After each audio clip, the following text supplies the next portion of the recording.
ఆ village volunteer ఎవరు అడిగారండి మిమ్మల్ని వాలంటీర్ ఎవరు అడిగారా? ఏంటి లాభం? 5,000 రూపాయలతో మీరు ఏం ఉద్యోగం? అది గోనె సంచులు మోసే ఉద్యోగం. నీకు ఆల్రెడీ ఇన్ని వ్యవస్థలు ఎందుకు ఉన్నాయి కదా, పంచాయతీ రాజ్ వ్యవస్థ ఉంది, రెవెన్యూ ముఖ్యమంత్రి గారు ఇల్లు మునిగింది అయితే ఏంటి అని చెప్పి పెద్ద మనిషి బొకాయిస్తున్నాడు.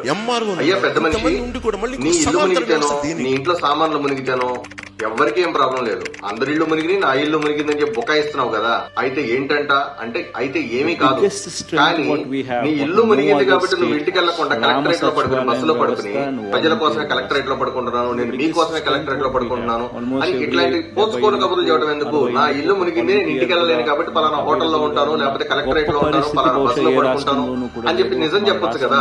నువ్వు 3 రోజులు నేను బస్సులో మీకోసం బస్సులో పడుకుంటాను అని చెప్పి ఎందుకు బుకాయించావు?